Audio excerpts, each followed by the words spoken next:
Hey everyone, welcome back to another episode of GIS Answers.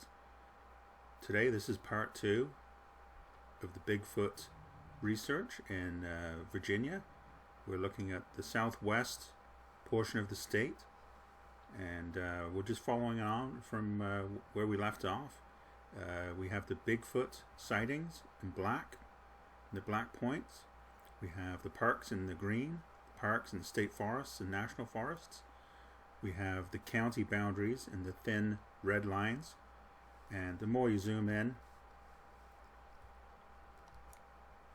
the more detail you will get on the world topographic map that we have as the base map.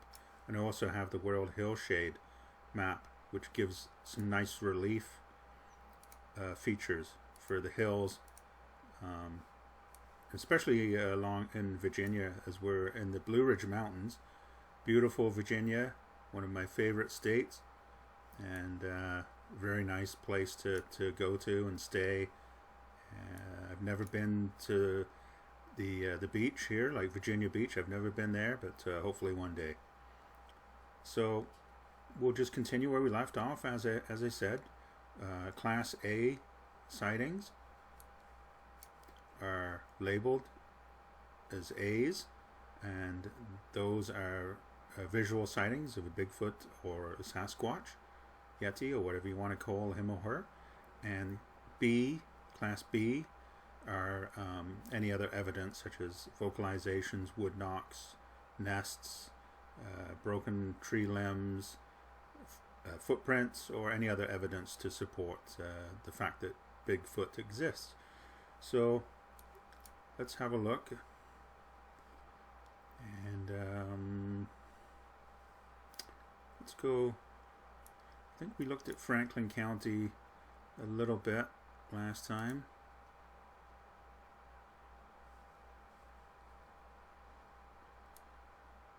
And this is 1984 to 86. Hairy humanoid biped seen diving into the Great Pee River. So let's zoom in on this.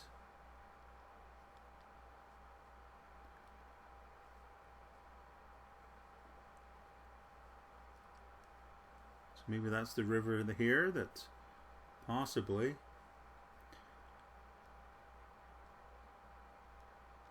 So we're going to flip back to the BFRO website, and we look at Franklin County, 84 to 86. And unfortunately, it doesn't seem like there's that record matching up. Sorry about that. Would have been a nice one to look at. Here's a B down by Turner's Creek. November 2003. Possible pre-dawn vocalization heard by a hunter near, I can't see, Ferrum.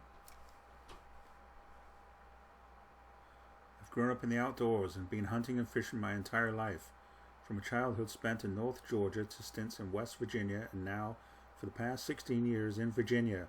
I have spent a great bit of time in the woods. I know animals and flora, and that is why what occurred back in the fall of '03 has me bothered so much to this day, enough to finally submit this report. My former roommate's father owns the property this incident took place on. I have had access to it since I was 15. It's a small sportsman's paradise of nearly 200 acres and a 5-acre bass pond. I've hunted it every fall since '94 and have fished there for years before that.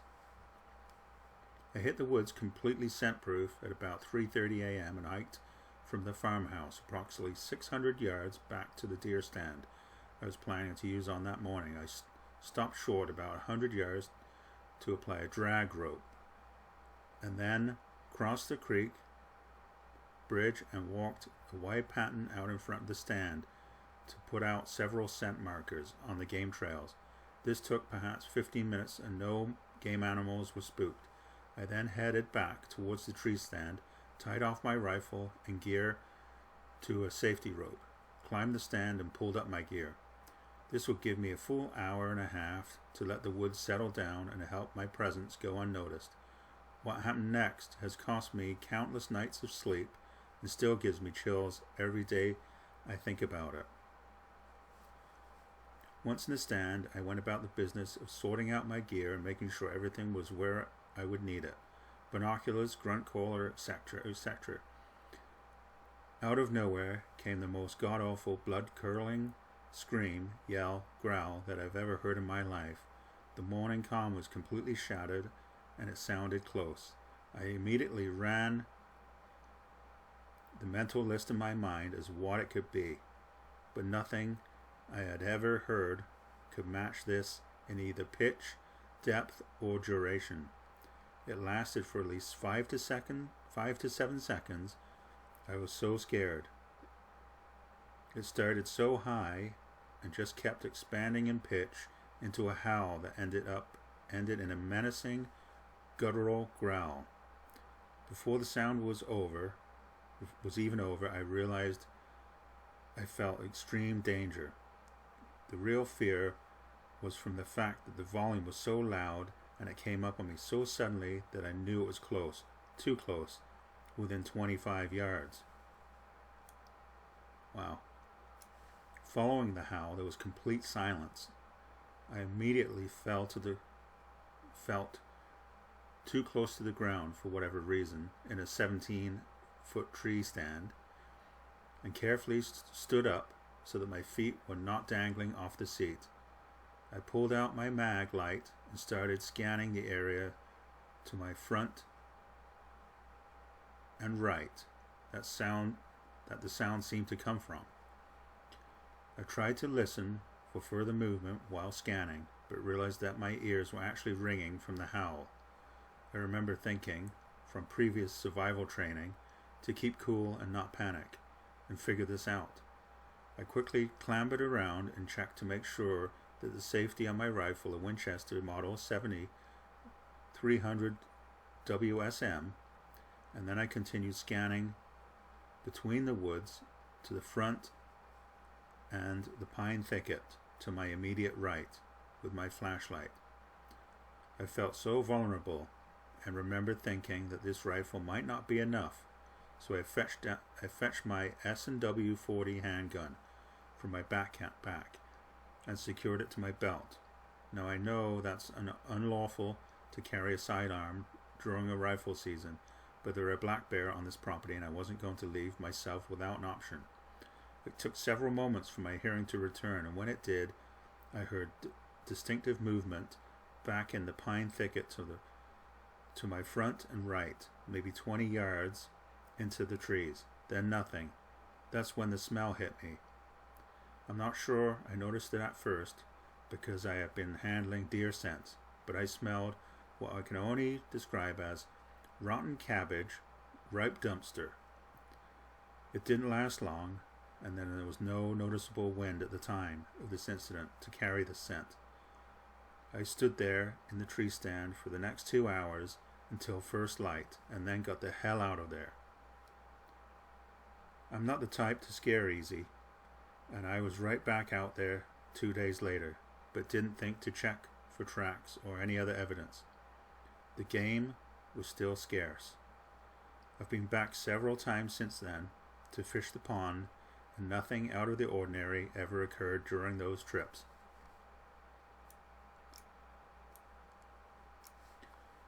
I totally forgot about this incident for a year. It bothered me so much, I just didn't think about it. That changed when I caught the documentary on TV concerning Bigfoot Sasquatch. The BFRO was mentioned, and I found your website out of curiosity. I was stunned when I read the report, also in Franklin County, that you had listed, but was further stunned when I listened to some of the recording in your database. Several, from 73 and 78 I think, sounded similar to what the very beginning of the howl was during my incident. But the sound I heard was so close and loud, and went so deep at the end, they were tough to compare. Whatever made that noise was one hell of a set of lungs, though. I was also surprised about that smell they supposedly emit when threatened. I had no idea. That was the icing on the cake that made me think that what I might have possibly had an encounter, I've always been somewhat comfortable in the woods, and for the most part, I'm still that person. I'm just a little more aware of what could possibly be out there. Wow. Amazing. Very good. Yeah. Well, what does everybody think of that? So that was 2003, Franklin County.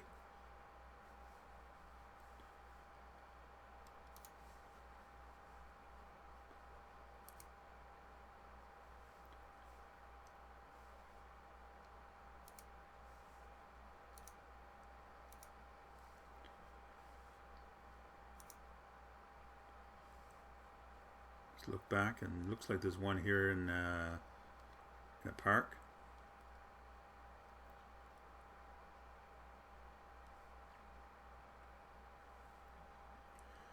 Looks like Grassy Hill Park, Franklin County. A B. Husband and wife hear a loud scream from inside their home in the town of Rocky Mount. I think we've done that one. I've seen that one before. But there are several in Rocky Mount and Franklin County.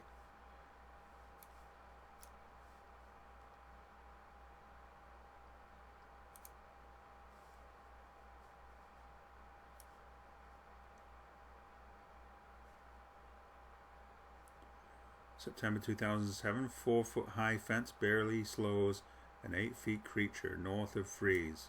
I think it says Freeze.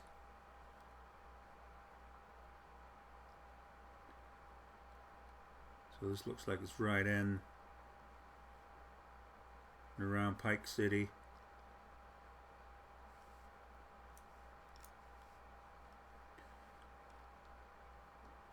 And again, quite close to a creek. Watercourse.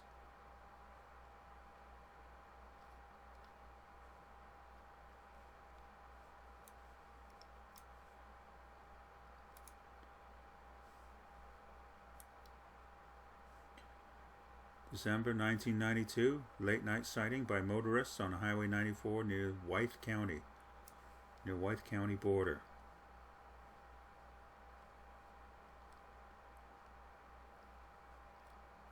Again, quite close to a river.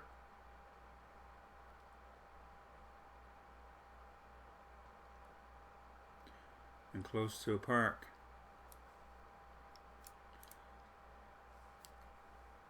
Just on the edge of Jefferson National Forest. There's another one. Just in the forest. Grayson Highlands State Park. October 2011. Vacationing family observes and photographs a large hairy covered figure in Grayson Highlands State Park.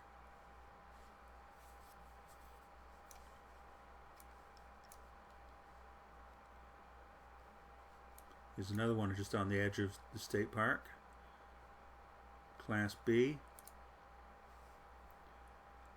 Couple on their porch observe a tall bipedal figure chase a deer.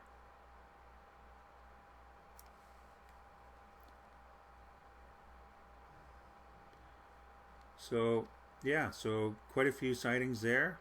We'll continue with part 3 and the final episode on Virginia next time.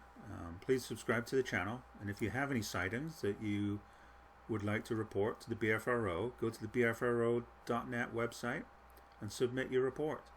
And if you don't want to submit your report and you want to remain anonymous, that's fine too.